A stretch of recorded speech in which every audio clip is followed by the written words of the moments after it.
Mom and Dad are married for 10 years. They have 2 kids, a 5-year-old and a 7-year-old. Mom has been the primary caregiver for those kids. Nobody's even challenging that. She's been the one to take them to the doctor, to feed them, to clothe them, to get them to bed, to get them up in the morning, do all the things that they need. She has been the primary caregiver.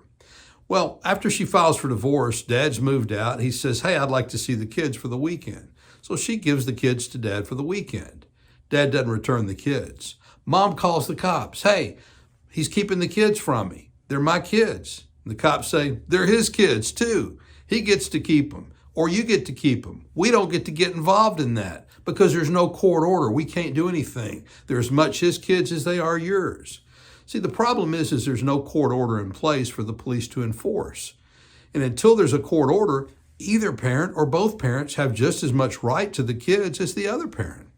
When I was practicing criminal law, I used to get calls from people that a lot of times were in jail and were being represented by public defenders in a criminal justice system. And they would say to me, hey, I want to hire a lawyer. I've got a public defender right now, but I want a lawyer. Well, let me tell you something. Public defenders are lawyers, and they're some of the best criminal defense lawyers out there. They go to law school just like me and the other lawyers, and they take the bar exam and they practice law just like we do. The only difference is they're paid by the state. Right now, public defenders have more cases than they can handle. And the reason why is because of the shutdown because of COVID. The courts have been shut down now for a year. Very few jury trials have taken place, and it's caused a real backlog in the criminal justice system. People are still getting arrested, and people that were arrested a year ago are still being run through the system. That makes public defenders have twice the caseload that they should have. Something's got to be done about that.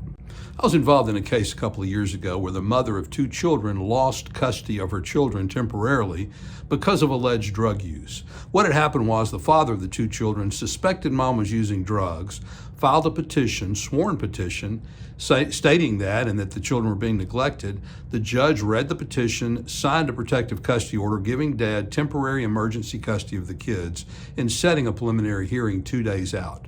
Mom showed up at the preliminary hearing, was appointed a lawyer.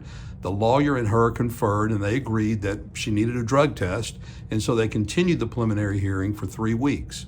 Mom got confused and thought that the preliminary hearing was the next month. She missed it. She was 30 days late for it. She did take the drug test, though, and guess what? She passed it. But because she missed her court date, she lost the case, and Dad got custody of the kids. It took her about 6 months to get all that straightened out and get her kids back. It doesn't seem fair, does it? John had been serving in the United States Army for over 17 years. He had been in the Special Forces most of that time. He was on track to retire at year 20 if he wanted to, probably could serve longer if he wanted to. Well, one night he came home and he and his wife got into a little argument. That little argument escalated, became physical.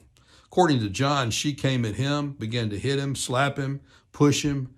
He grabbed her arms to kind of calm her down and kind of pushed her back, and when he did, she fell backwards.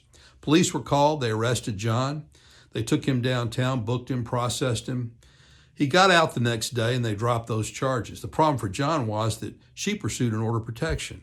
She claimed he was the primary aggressor and she was just defending herself. She won that order of protection. That ended John's military career because when you're under an order of protection, you can no longer possess a firearm. And if you can't possess a firearm, you can't defend your country. He was discharged honorably from the United States Army, never got to retire.